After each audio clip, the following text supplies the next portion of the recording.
j'ai demandé la participation d'Alexis Verdamont. Bonjour Alexis. Bonjour Didier. Voilà. Alexis, avec qui j'ai l'habitude de travailler, puisqu'on fait souvent des émissions ensemble, voilà, pour discuter je pense, d'une question qui est vraiment primordiale aujourd'hui dans notre époque, c'est la question des relations humaines, et des rencontres humaines. Voilà. Donc, on va avoir ce petit échange entre nous, et de pouvoir comme ça participer à animer une réflexion, et puis j'espère aussi vous permettra aussi d'animer votre propre réflexion. Voilà. Donc, voilà, aujourd'hui, qu'est-ce que ça veut dire ces relations humaines, ces rencontres humaines? Pourquoi ça a de l'importance? Voilà, c'est ça. Didier, on le sait tous les deux, ça a de l'importance d'une part parce que on se développe personnellement par autrui, c'est clair, ça a toujours été la vérité première. On poursuit son développement personnel via les autres, et conclusion, ne pas s'isoler, c'est une première chose, et c'est la raison pour laquelle les autres sont fondamentaux dans le développement personnel. Et tout à fait, voilà, ça pour moi c'est vraiment peut-être le point majeur finalement, c'est que qu'on soit en groupe, qu'on soit en entreprise, qu'on soit en couple, finalement il y a quelque chose qu'on oublie, c'est cette histoire de rencontre. Oui. Voilà. Qu'est-ce que ça signifie? Qu'est-ce que ça veut dire aujourd'hui, à notre époque, de pouvoir rencontrer une personne ou des personnes, de pouvoir travailler au sein d'une entreprise avec d'autres personnes? Pourquoi on est là? Quelle est sa signification profonde aujourd'hui? Pourquoi on rencontre ces personnes-là et qu'on ne rencontre pas d'autres personnes? Qu'est-ce qu'on a à vivre avec elles? Ça me paraît important. Et pareil, je vois en ce moment, il y a beaucoup de groupes qui se posent la question d'habitat participatif, de co-village, éco-hameau, etc. Voilà, de nouvelles formes de communauté du XXIe siècle, ce qui est en soi génial. Là, c'est la même chose, à mon avis. Ce sont aussi des questions qui doivent être fondamentales, de se dire pourquoi on se regroupe ensemble, pourquoi on se rencontre là, et qu'est-ce qu'on a à vivre ensemble. Oui. Alors, j'ajouterais juste une chose, Didier, par rapport à ce que tu viens de dire, c'est-à-dire que moi, j'ajouterais le terme d'adaptation, d'adaptabilité de la personne, parce qu'on est d'une part dans la sphère familiale, d'autre part dans la sphère professionnelle, dans la sphère du couple ou de la famille, mais il faut s'adapter au contexte. Et l'adaptation au contexte est primordiale. Si on veut que ça fonctionne, si on veut que la rencontre soit efficace, si on veut que la rencontre apporte du plus, il faut qu'il y ait une adaptation. Alors, dans le couple, on dit chacun fait un pas en avant, mais je pense que c'est la même chose dans toutes les sphères. Que chacun doit apporter sa pierre à l'édifice, réfréner son ego et apporter sa pierre à l'édifice. Mettre de l'eau dans son vin, on va dire ça comme ça. Alors, mettre de l'eau dans son vin avec une attention particulière à ne pas tomber dans un piège, qui est celui de ce qu'on appelle le compromis. C'est-à-dire qu'il y a deux choses. Alors, quand je parle de compromis, je parle de compromis avec des points importants pour soi, bien sûr, pas des rigots, des choses comme ça, voilà, mais des choses très importantes. Ne pas se compromettre avec son soi. Parce que s'adapter à l'autre, c'est aller à la rencontre de l'autre. Et on le verra tout à l'heure, mais c'est vraiment comment je me mets en chemin pour aller vers la rencontre de l'autre. Ça, c'est important. Et donc, si on est un couple, un groupe ou dans une entreprise, logiquement, j'ai envie de dire, le fonctionnement social qui devrait être, ce serait celui de permettre à chacun de pouvoir exprimer ce qu'il est véritablement, et à partir de là, de constituer cette identité groupe, finalement, voilà, qui permettrait de dire, voilà ce que chacun apporte, voilà ce qu'il est véritablement, et non pas ce que je voudrais qu'il soit. Voilà, de l'accepter comme ça. Et s'adapter, pour moi, ça veut dire, oui, je dois m'adapter au contexte social qui est là, voilà. J'ai un contexte social, et je ne viens pas avec le fait de dire, je vais imposer à l'autre, voilà, mais je viens au contraire en m'ouvrant à l'autre, donc j'avoir un esprit ouvert, un cœur ouvert, voilà, pour m'ouvrir à l'autre, accueillir l'autre tel qu'il est, et à partir de là, de se poser la question, est-ce qu'on peut vraiment vivre ensemble, si c'est un Oui, couple? oui. Est-ce qu'on peut vraiment travailler ensemble, œuvrer ensemble, j'ai envie de dire? Créer Voilà, ensemble. voilà, c'est ça, créer ensemble, faire des choses ensemble ou pas? Qu'est-ce qu'on a à faire véritablement? Et ce mot d'adaptabilité, ben ce mot, il a son importance dans ce contexte-là, je pense. J'ajouterais, quand tu parles de ne pas tomber dans le piège, je dirais ne pas tomber, je résumerai dans ne pas tomber dans la facilité. C'est-à-dire, la facilité, c'est, alors, pas apprendre au pied de la lettre, on n'est pas là pour faire plaisir. On n'est pas là pour, si tu me dis, mais moi j'aime bien la confiture, t'amener sur un plateau de la confiture. On n'est pas là pour ça. On est là, par exemple, pour toi me faire goûter un produit, moi te faire goûter un produit, pour progresser. On n'est pas là pour faire plaisir à l'autre. On est là pour progresser avec l'autre. Donc c'est un donnant-donnant, on va dire ça comme ça. C'est donnant-donnant, que ce soit dans la sphère familiale, du couple, ou dans la sphère professionnelle, il y a un échange. Il y a un échange. Pas dans le même sens. Non. Il y a un échange réciproque. C'est le principe de l'échange. Oui, c'est le principe de l'échange, oui. C'est ça, c'est cet échange que tu nommes. En fait, c'est quoi? C'est de se dire, on a deux individualités, sur les deux, par exemple, on a deux individualités avec des compétences, des connaissances, des capacités chacun, qui sont différentes, mais qui, du coup, si on se les offre mutuellement, deviennent complémentaires, et c'est à partir de là, véritablement, que entre en fonction cet échange. Alors, je vous donne un exemple dans la sphère personnelle. Moi, je dis toujours à mon fils, quand tu es au collège, je dis, lis-toi avec des élèves qui sont plus forts que toi. On apprend toujours. En sport, lis-toi avec des joueurs qui sont au-dessus de toi.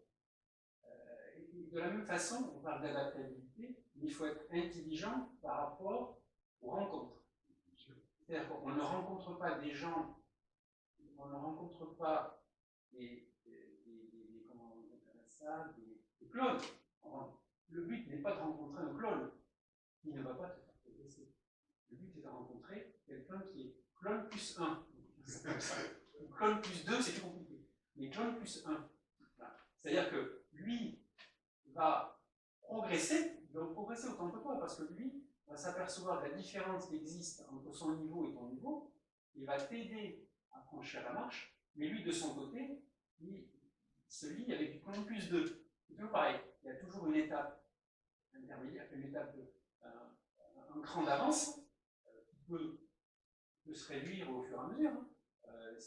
Mais le fait de se lier avec des gens plus,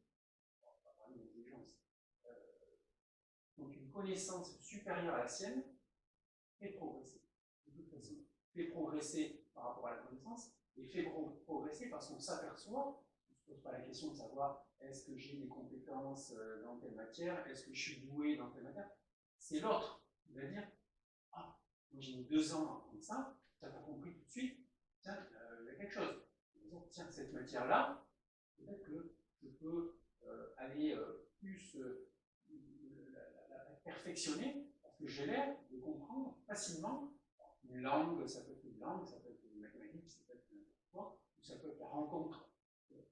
On a des gens dont on sait le métier de faire des rencontres professionnelles, on a des gens dont c'est le métier de faire rencontrer des hommes et des femmes, mais là, quelque part, je suis convaincu qu'il y a un don, quelque part. Il n'y a pas un gène, mais il y a un don. Ce sont des gens qui étaient faits pour. Ouais. Voilà. Arrête-toi 2 secondes sur ce que tu viens de dire, parce qu'il y a quelque chose qui est important. Le mot supérieur, on a toujours une difficulté à l'employer parce qu'on a peur, parce qu'on a l'impression que ça n'est pas bien et tout le travail. Mais on n'est pas supérieur dans le sens que je vais écraser l'autre. On parle pas d'intelligence, on parle pas de QI, on parle. Non, mais même en intelligence, on peut avoir. On est tous des êtres différents. Voilà. Et donc, il faut accepter aussi qu'il y ait des êtres qui ont plus de connaissances et de compétences, donc plus d'intelligence dans tel domaine que dans tel autre domaine. Je me permets de te couper, c'est ce qu'on appelle les individualités. Exactement, voilà. C'est l'individualité. Et à partir de là, ce qui est intéressant dans ce que tu viens d'énoncer, c'est de pointer du doigt, de dire finalement, cette personne-là va permettre à l'autre qui a moins de connaissances de pouvoir se nourrir d'elle. Oui. Voilà. Donc ça, c'est intéressant. Mais en même temps, on peut dire aussi, il y a des miroirs. C'est parce qu'il y a des personnes qui ont moins de connaissances que celles qui ont des connaissances peuvent œuvrer aussi, à un moment donné, pour transmettre, pour donner, pour permettre à chacun de se nourrir aussi. Donc on voit bien que les deux sont importants. Voilà. Et donc, dans le terme de supériorité, qu'est-ce qu'il faut y voir? Il faut juste y voir qu'il y en a qui ont développé un potentiel beaucoup plus important que d'autres dans tel domaine. C'est ça le voilà, de supériorité. Voilà, progression. Supériorité via progression. Et quand tu parles de ces personnes qui s'associent, on peut dire, pour mettre ça ensemble, moi ça me fait penser au fait que l'être humain a besoin d'appartenance. Et on appartient à un groupe. Et ce principe-là fait qu'on va appartenir à un groupe. On appartient inconsciemment ou pas à un groupe. À un groupe. C'est-à-dire que le but est d'appartenir, employer un terme enfanté un peu, au groupe des bons, qui vont me faire progresser. Oui, oui. Et alors donc, ça va être les rencontres humaines, du coup. Oui. C'est-à-dire, à un moment donné, la question, si je reprends on est dans ce groupe-là, qui va permettre de nous faire progresser sur telle ou telle chose, c'est parce qu'on a quelque chose à vivre. C'est ça. Ça, c'est le premier point, je crois, aujourd'hui, qu'on devrait mettre en avant, de se poser la question à chaque fois que je suis dans un groupe, que je vais à la rencontre de quelqu'un, de dire pourquoi on se rencontre, et apprenons aussi à nous connaître. Je rajoute encore une chose qui me tient à cœur, c'est l'aspect de curiosité. C'est-à-dire qu'on n'a pas, il faut supprimer de son esprit le fait de se dire ah non, telle personne ne m'apportera pas, ne m'apportera rien. C'est une personne en tant qu'être humain, pas en tant que, je prends des exemples au hasard, avocat, mathématicien, philosophe, etc. On peut apprendre de tout être humain, qu'il soit professeur, garagiste, vétérinaire, sans distinction. Sans distinction. Il faut voir l'être humain en tant que tel. L'être humain peut apporter, en termes de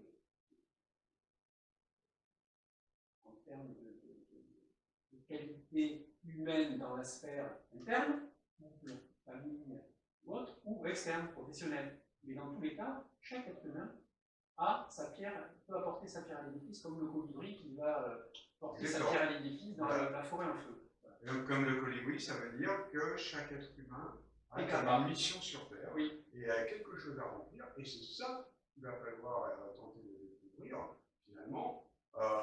Qu'est-ce que j'ai à faire sur cette terre? Qu'est-ce que j'ai à faire par rapport au nombre d'années que je vais vivre ici? Qu'est-ce que je vais faire?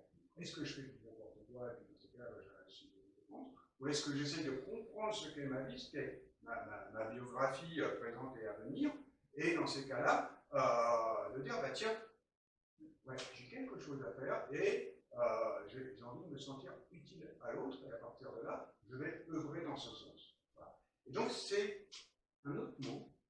Quand on est en groupe, et je pense souvent à des groupes parce que les groupes ils apprennent à se connaître, donc je dis le mot connaître, il y a le mot découvrir.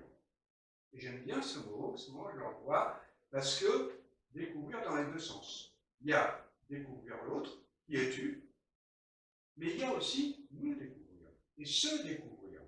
Donc ça veut dire quoi? Se découvrir, ça veut dire se mettre à nu. Se mettre à nu pour dire, voilà qui je suis. Et ça, c'est l'authenticité. C'est être authentique vis-à-vis de soi et vis-à-vis des autres.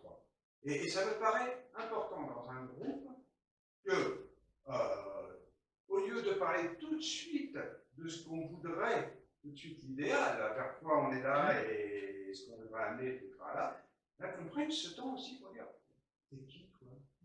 Pourquoi t'es venu? Voilà, qu'est-ce qui t'a fait vibrer à un moment donné de venir dans ce groupe-là, ou dans cette entreprise ou relation de couple? Et quand tu parles de ça, Didier, moi alors on va aborder un terme philosophique qui est important dans ce cas-là, c'est le vrai. C'est-à-dire que quand tu te découvres, que tu apprends à découvrir l'autre, la relation devient vraie. C'est une vraie relation. Pas une relation d'intérêt, c'est une vraie relation avec tes défauts, mes défauts, tes qualités, mes qualités. Ça, c'est la relation du vrai. Et si on veut une relation du vrai, ça passe par l'ouverture de soi. C'est ça. Le vrai, le beau, le bon, voilà, la vérité. En fait, tendre vers cette vérité. Voilà. Et ce qui nous aspire à un moment donné, c'est vraiment ça. Et d'essayer de comprendre, d'aller vers cette lumière, j'ai envie de dire, quelque part, qui nous dit, ah oui, tiens, là, j'ai l'impression d'être dans le vrai, d'être sur mon chemin de vie. Et donc, voilà. Donc ça me paraît important. Ça, c'est ce qu'on vient de dire, finalement, c'est tout ça, la rencontre. C'est tout ça. Au début, ce qui se passe dans un groupe, ce qui se passe dans un couple, ce qui se passe dans une entreprise quand on fait un entretien, des choses comme ça, il y a une rencontre humaine qui se passe. Et au lieu de parler d'un CV ou d'un truc comme ça, on devrait prendre un temps entre employé et employeur, et encore, c'est des mots, à mon avis, qui sont à revoir, mais peu importe. On devrait prendre ce temps pour dire, j'ai besoin de ce temps pour te connaître.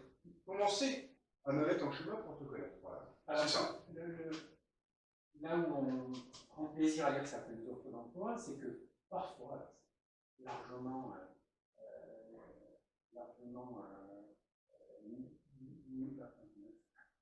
c'est rare, encore aujourd'hui, certaines offres précisent, nous recherchons avant tout une personnalité.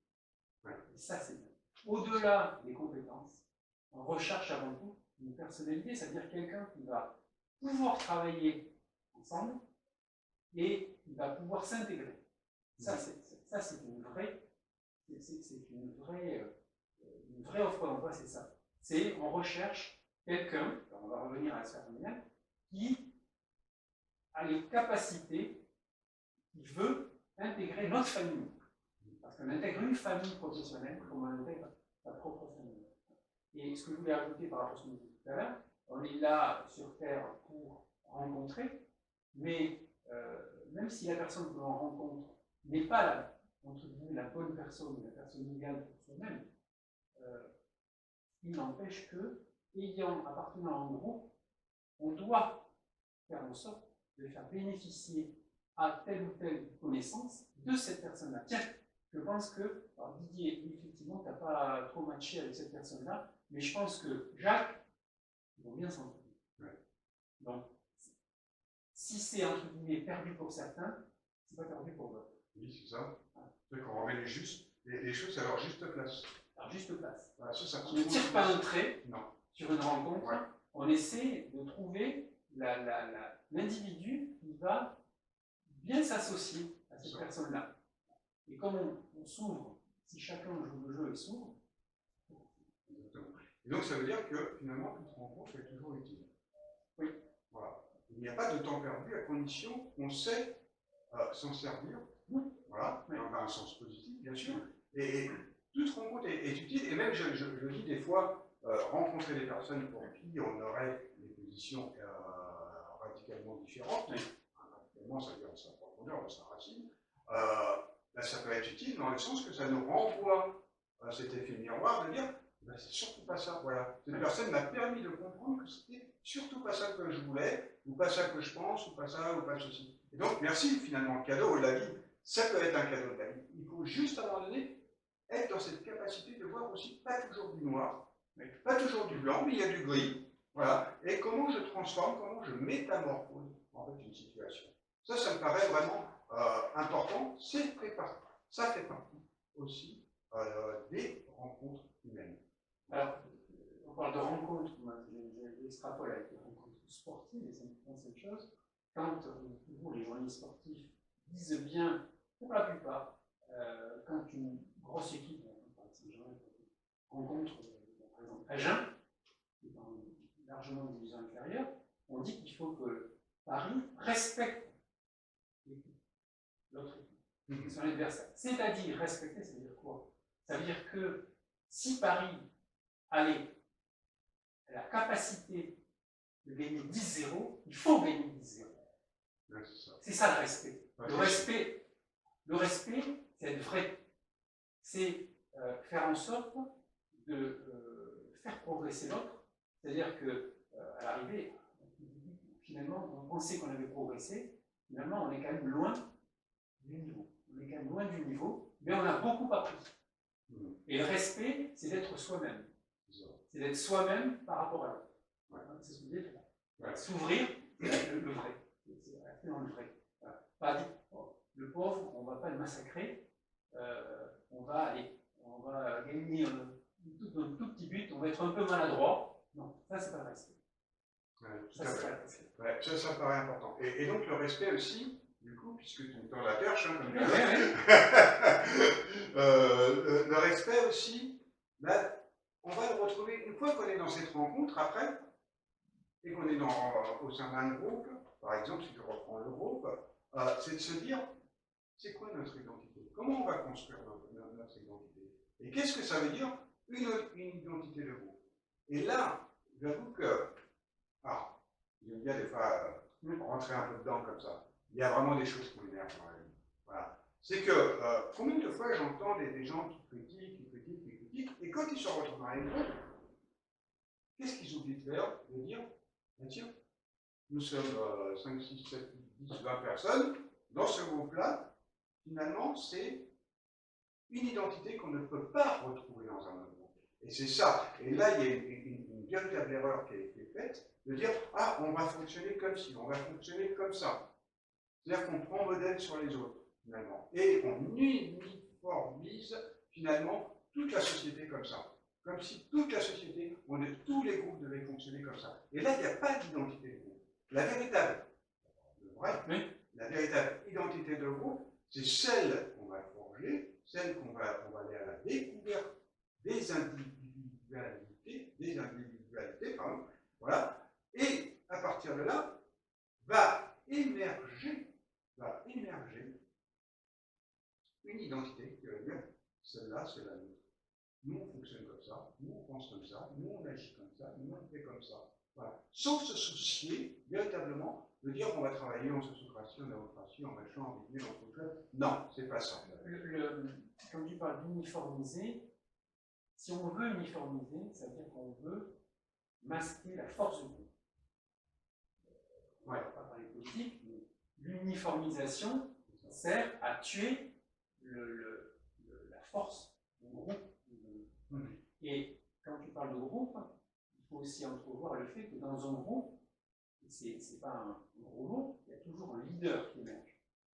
Et ce leader-là, ça peut être toi, moi, ça peut être une personne qui ne soupçonnait pas qu'elle pouvait être leader de groupe, mais ce leader-là, il est plus fait pour apporter la parole du groupe que d'être le leader, le chef. C'est un leader d'opinion.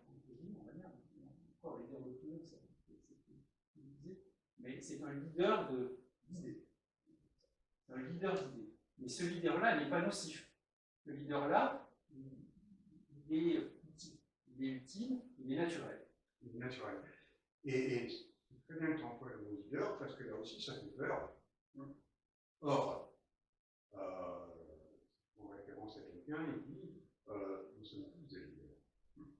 Mais nous devons être leaders à notre juste place.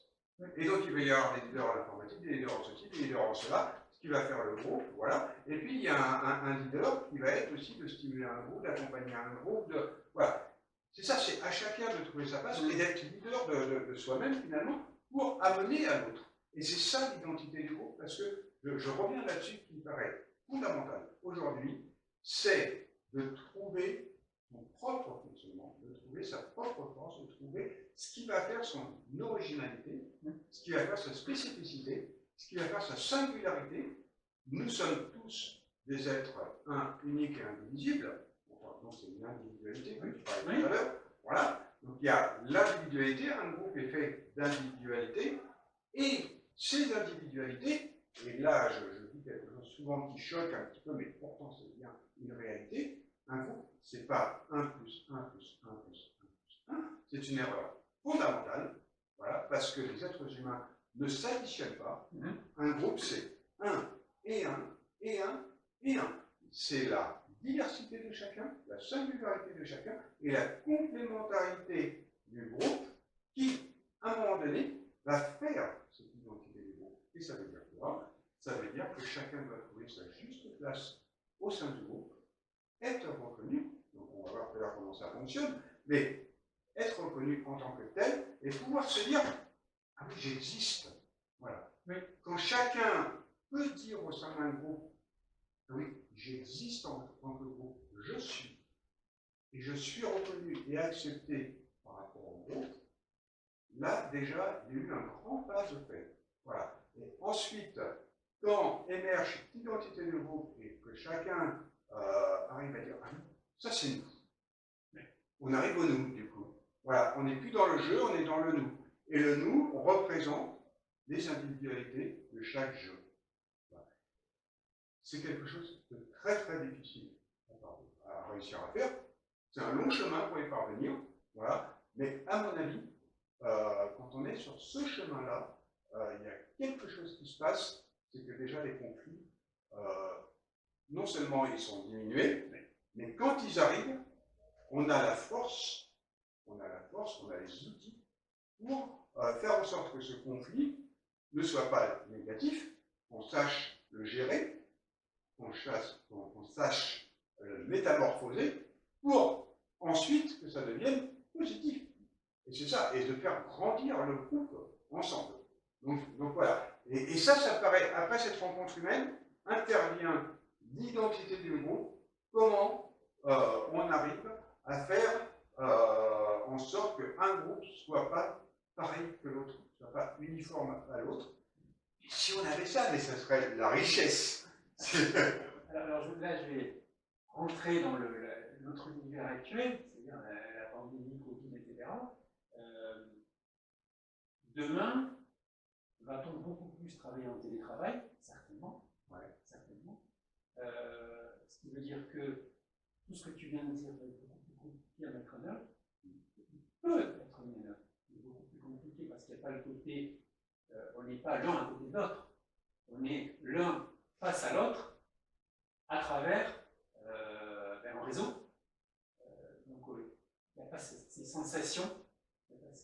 C'est-à-dire qu'on est là, présent, oui et non. C'est-à-dire qu'on est présent à l'écran, mais on n'est pas réellement présent physiquement. Ça, c'est compliqué. C'est-à-dire qu'il va falloir s'adapter justement à ce type de relation. Et deuxièmement, c'est par rapport à la crise actuelle, il va falloir également. La crise actuelle, c'est un piège par rapport au vrai, dont on parlait tout à l'heure. C'est-à-dire qu'on peut très facilement tomber dans le je fais plaisir, je ne m'ouvre pas, etc. Pour ces mêmes raisons, c'est-à-dire qu'on n'est pas physiquement présent, proche des personnes d'un groupe, un groupe familial ou groupe professionnel, etc. Donc là, c'est encore une étape à franchir, c'est-à-dire que demain est un autre monde. Et il faut s'adapter à cet autre monde. Bon, se connaître soi-même, ça va être la même chose, hein, on est toujours le même être. Mais par contre, c'est la relation à l'autre qui va changer. C'est ça, et pour faire changer cette relation à l'autre, il faut déjà leur intégrer l'ancienne relation à l'autre. Ouais, la vraie relation à l'autre.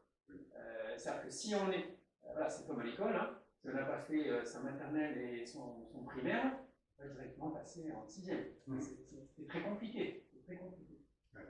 Et c'est très compliqué. Alors, juste par rapport à ça, alors là, ce serait vraiment un autre débat, une grande réflexion qu'il y a sur le concept de travail aujourd'hui, qu'il faudrait mener. Mais juste par rapport à ça, le fait de travailler où le télétravail va prendre, semblerait-il, de l'ampleur, là où réside le piège. C'est vrai, c'est que, comme tu viens de le dire, c'est si on n'a pas intégré une vraie, c'est-à-dire la vraie relation humaine, on va se morfondre dans du virtuel et on sait ce que le virtuel, vers quoi ça nous amène, l'égocentrisme, etc. Voilà, vers des formes de violence, vers des formes de repli sur soi, de stress, de burn-out, et voilà, des maladies. Et après, on nous dira encore qu'il y a des maladies. Je ferme la parenthèse. Mais, ça veut dire quoi? Ça veut dire aussi qu'à un moment donné, que les gens vont être amenés à faire ça, même s'ils se sont nourris de ce qu'est véritablement une rencontre humaine, une relation humaine, une vraie relation humaine présentielle, voilà, et non pas virtuelle, et qu'ensuite ils seront amenés à faire ça, et avoir cette capacité, cette volonté, cette force intérieure, aussi de ne pas se laisser comment je vais dire, pour rester poli, bouffer. Ouais. Ouais, aspirer, ouais. Ouais. Moi je dirais bouffer. Vraiment bouffer parce qu'il y a quelque chose quand même de l'ordre de je grignote à l'intérieur, justement pour t'empêcher d'aller à la rencontre de l'autre. Ça veut dire aussi, à un moment donné, avoir cette capacité de dire non. Je peux aller jusque-là, mais après, je ne peux plus. Et ça va appartenir à chaque être humain de se dire est-ce que c'est ça ma mission? Voilà, on revient à la fameuse mission. Est-ce que ça, je peux l'accepter parce que je vais pouvoir me nourrir, ça va me faire gagner du temps et je vais me nourrir sur d'autres choses? Ou là, je suis en train de me laisser bouffer à ma vie, finalement, et je ne suis plus dans la relation, je ne suis plus dans la vie, finalement. Et donc, ça, je dis non. Ça, ça appartient vraiment à chacun de dire j'accepte ou j'accepte pas, avec toutes les conséquences et les répercussions que ça peut avoir sur la vie. Mon opinion personnelle, pour moi, le télétravail, c'est le travail que je peux faire seul au bureau, mais je vais le faire à la maison. C'est pas le travail, ce ne sont pas les réunions que je peux avoir au bureau, les faire au travers de Skype ou d'autres outils, mais c'est du travail personnel que je peux faire au bureau, mais que je préfère faire à la maison. Mais c'est un travail individuel. Pas le côté individualiste ou individualité. Ouais. Enfin, si, justement, c'est l'individualité. C'est un travail que je peux gérer seul. Une réunion, on ne peut pas la gérer seul. Une réunion, ça réunit. Voilà. Donc, le télétravail, oui, mais dans un certain contexte. Dans le contexte du télétravail. Voilà. Le télétravail et le télétravail d'un être humain, enfin, d'un salarié, il n'a besoin de personne pour faire ce qu'il doit faire, sa tâche. Ça, c'est du télétravail pur. Qu'il soit au bureau en train de remplir un doc, un point doc, ou qu'il soit chez lui. Ça sert à rien en même. Qui passe des coups de fil depuis le bureau, ou qui passe des coups de fil depuis chez lui pour prendre des rendez-vous. C'est aussi efficace d'un côté que de l'autre. Et j'allais même dire, c'est plus efficace parce qu'on est en dehors de la sphère professionnelle, on est dans un contexte plus apaisé. C'est plus efficace de le faire de chez soi que de le faire depuis le bureau, mais pas déranger. Et ça, à mon avis, c'est vraiment, ça va être des choix. Moi, je me ferme à rien du tout. Voilà, on va un petit peu à parler de ça. Mais, je veux dire, dans un groupe, si je resitue un petit peu, dans un groupe, s'il y a des tâches qui se font individuellement, que la personne soit chez elle ou dans le projet qui sont en train de monter dans l'entreprise, bon, ça revient un peu le problème. Et le piège, c'est justement de dire, c'est juste pour ça. Le reste, c'est non. Le reste, on continue à être dans cette rencontre humaine, dans cette relation humaine. Voilà. Bah oui, pourquoi pas. Après tout, pourquoi s'enfermer dans des modèles là aussi, ça appartient véritablement à l'identité du groupe, qui est de dire, nous, notre fonctionnement social, voilà comment il est. Voilà. Donc il y a une liberté finalement qui est donnée à chacun de pouvoir s'organiser dans son travail, au sein de son entreprise ou d'un projet d'éco-habitat par exemple, et de dire bon, ben, cette partie-là, ouais, moi je peux la mettre tout seul, donc voilà, on va gagner du temps et tout le travail, ce qui nous permettra de nous réunir, de nous voir pour faire d'autres choses ensemble et tout. Voilà, donc ça c'est un gain de temps et d'efficacité. C'est pas vers ça qu'on va. Voilà. Et là, il y a un énorme piège. Là, il y a un énorme piège parce que toutes les rencontres humaines, finalement, et les relations humaines vont être bouffées, c'est pour ça que je disais bouffées tout à l'heure, par ça. Et là, attention, danger, mais une fois de plus, c'est à vous de choisir. Hein. Alors là aussi, je vais me balancer un pavé dans la main. Il y a un terme qu'on a souvent utilisé, la réunionite. Ah oui. Ouais. La réunionite ne peut pas exister dans le sens où, sauf si la réunion est dévoyée. Le terme de réunion est dévoyé. C'est-à-dire qu'on fait une réunion, allez, je vais te dire, ça évite de travailler entre guillemets. C'est un peu choquant ce que je dis, mais c'est un peu ça. C'est pas trop quoi faire. Alors, on va faire une réunion, on va passer du temps ensemble, etc.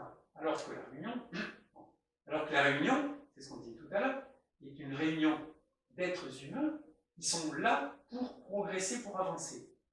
La réunionite fait qu'on tue le bébé dans l'œuf. C'est ça.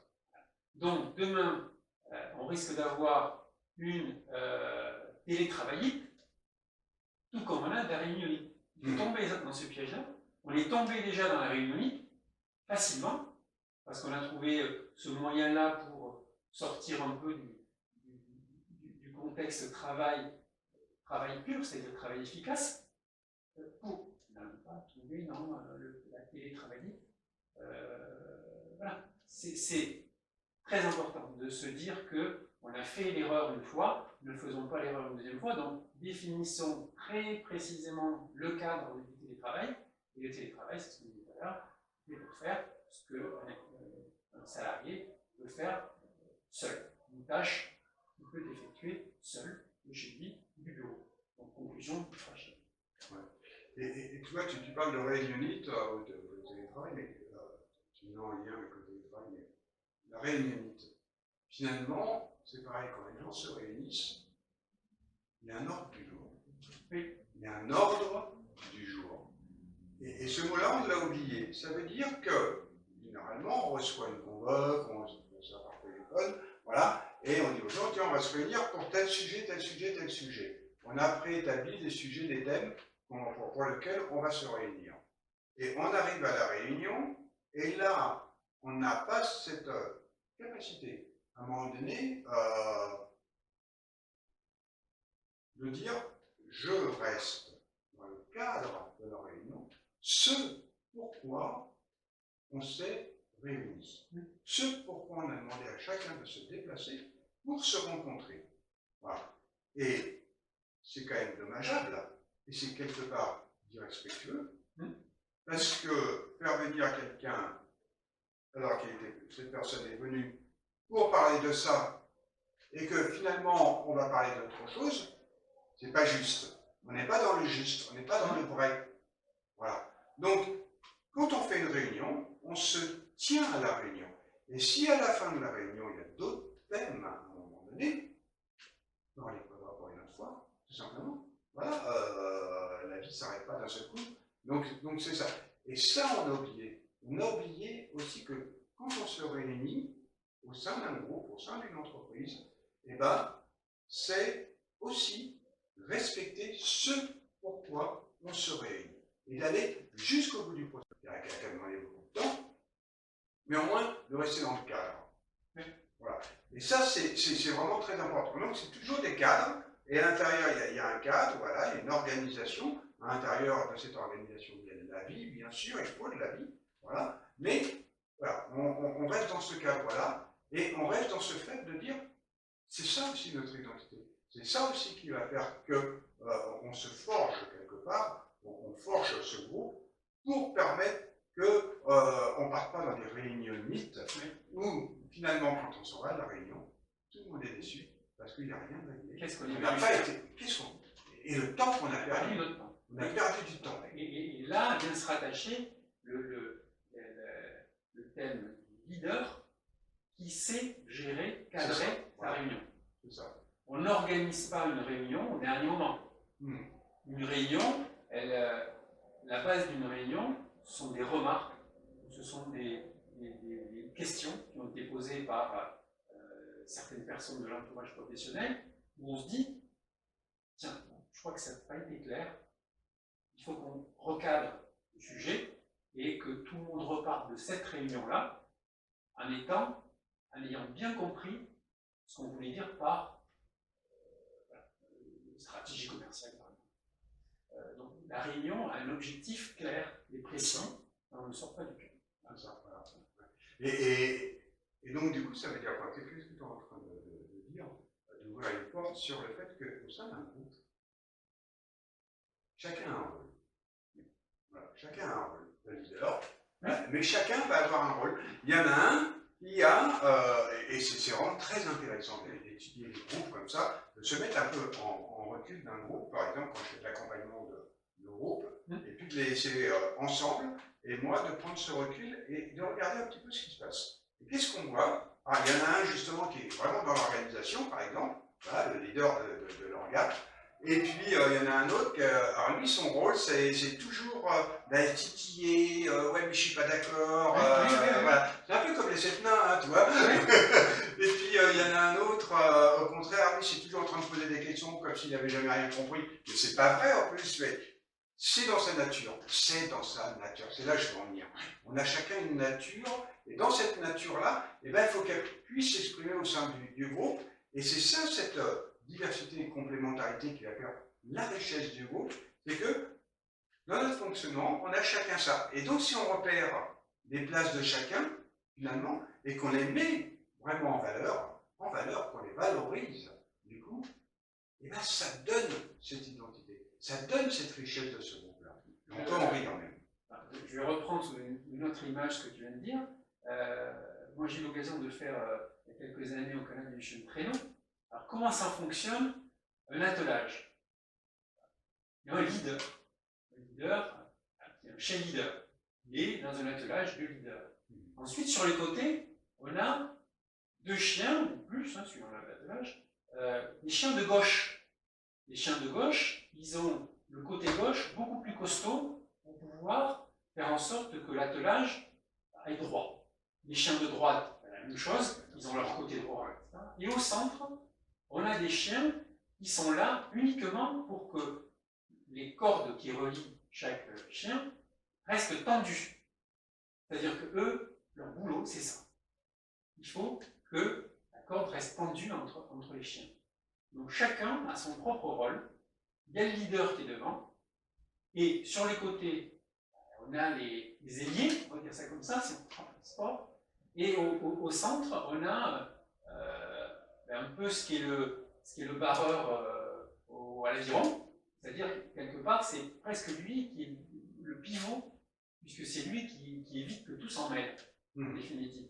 Donc même là, et chaque chien sait ce qu'il doit faire. Depuis tout petit, il est entraîné à ce genre de choses-là. Il y a des gènes qui font que il y a des chiens qui naissent plutôt leaders, d'autres qui naissent plutôt... Donc, la nature nous apprend aussi, enfin, la nature, voilà, ce sport-là, puisque c'est un sport, nous apprend qu'effectivement, chaque personne, chaque animal dans ce cadre-là, a son poste. Voilà. On a chacun notre objectif, notre poste, notre vocation, on l'appellera comme on veut, notre rôle dans l'organisation. L'organisation de la tâche, elle est très particulière. On peut parler des fourmis, qui sont encore plus complètes. Chaque fourmi a son rôle, chaque abeille a son rôle. Et là, on parle des organisations les plus complexes et les plus intelligentes de la planète.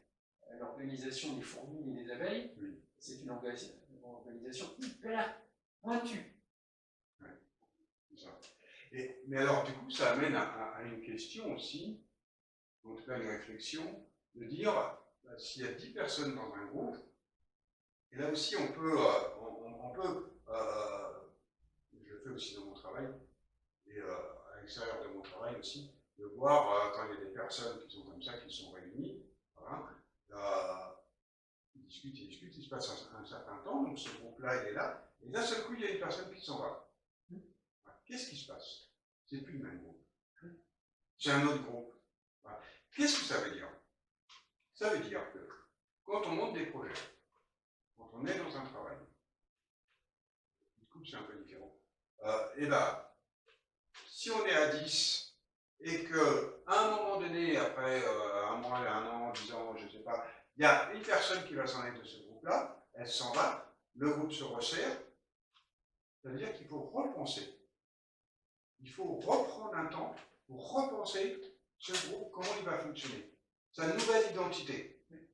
Et inversement, si c'était 10 et qu'à un seul coup il y a une 11e personne qui arrive, c'est la même chose, le groupe s'élargit, et donc du coup, il y a une nouvelle identité qui arrive, une nouvelle individualité qui arrive.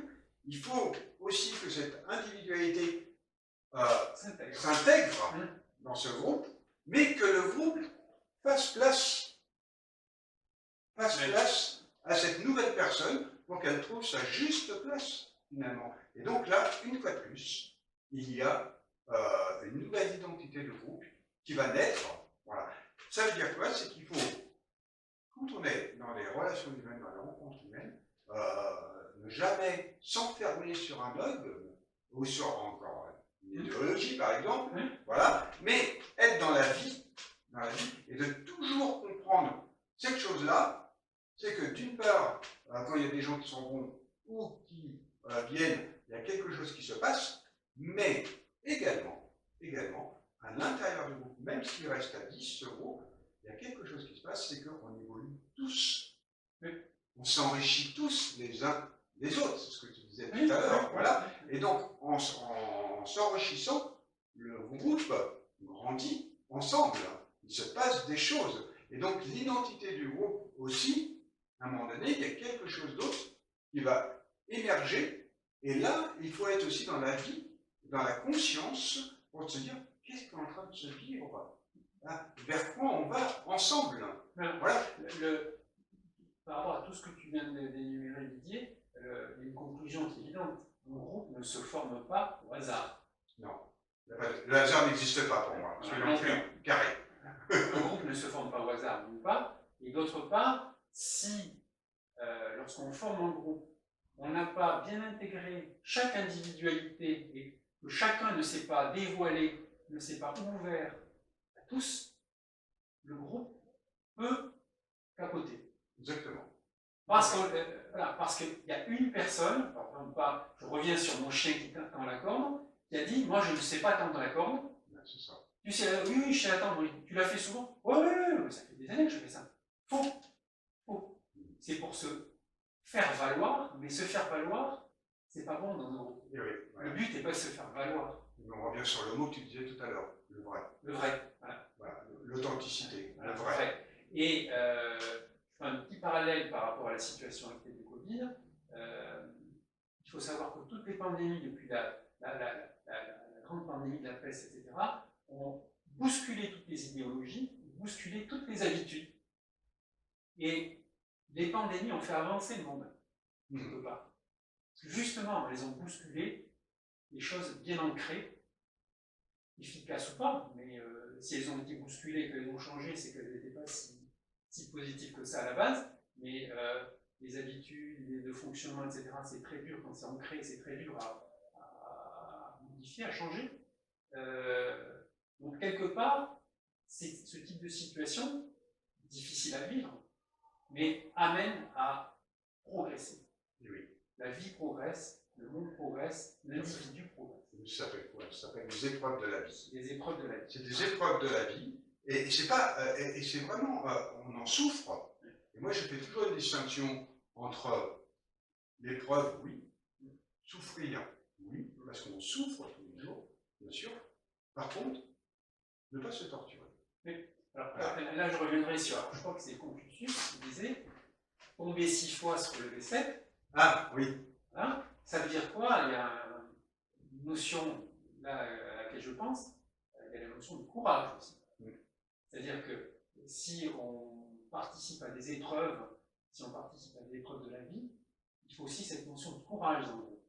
Oui, c'est ça. Le courage, la volonté. Et donc, puisque tu amènes ça, il y a aussi quelque chose que l'on ne voit pas, mais quand on est parent ou éducateur, voilà, prenons un enfant. Un enfant, il naît, voilà, on coupe le cordon ombilical, je vais très vite, hein, voilà, et puis les parents, quels qu'ils soient, ils prennent dans le bras, voilà, et puis à un moment donné, ils arrivent à 4 pattes, ils marchent un peu comme un animal, hein, voilà, une forme animale. Et puis un jour, et là il n'y a pas de hasard, un jour il se passe quelque chose. Là c'est extraordinaire, c'est que l'enfant veut marcher. Voilà. Et c'est vraiment une épreuve. C'est douloureux pour l'enfant. Si on pouvait se rappeler ce qu'on a vécu à ce moment-là, on se rendrait compte de quelque chose qui est assez extraordinaire, c'est qu'il met un premier pas. Et ce premier pas, il essaye de se mettre debout, paf, il retombe. Et qu'est-ce qui se passe à ce moment-là? Il pourrait arrêter, parce qu'il souffre. Et qu'est-ce qu'il fait? Il a une force intérieure. Le courage, tu parles du courage, de la volonté, et il recommence une deuxième fois, il retombe une troisième fois, puis d'un seul coup, paf, il marche, un pas, 2 pas, 3 pas, aïe, c'est gagné. Il est dans sa position droite, voilà, il est enfin homme, j'ai envie de dire, être humain, quoi, voilà, droite, dans son jeu, il s'affirme, voilà, et là, il se passe quelque chose qui est assez extraordinaire. Et ben, je crois que cette image de cet enfant, de ce courage, de cette force de volonté, de dire je maintenant, voilà, je suis plus en train de marcher à 4 pattes, mais je suis, voilà, même dans la conscience, bien sûr, pour l'enfant. En tant qu'adulte, on devrait se nourrir de cette image à chaque fois pour dire je vais passer cette épreuve. Il y a telle épreuve que l'on vit à l'heure actuelle, ok, face à cette épreuve, comment je me positionne par rapport à ça, voilà, comment je conscientise par rapport à ça, comment je me vis par rapport à ça, et comment je la dépasse ensuite, et comment je m'en sers pour aller vers l'adventus, vers l'avenir. Là, tu parles de l'être humain, donc je vais même faire le parallèle, tu parlais du côté animal de l'être humain. Dans la nature, on appelle ça, ce que tu viens de l'expliquer, on appelle ça la sélection naturelle. C'est-à-dire que chez les fauves ou d'autres animaux, la sélection naturelle, ça veut dire quoi? Ça veut dire qu'il y a un certain nombre de bébés qui naissent, il y en a qui sont courageux, volontaires, d'autres qui sont plus apathiques, mais ceux-là, naturellement, vont disparaître.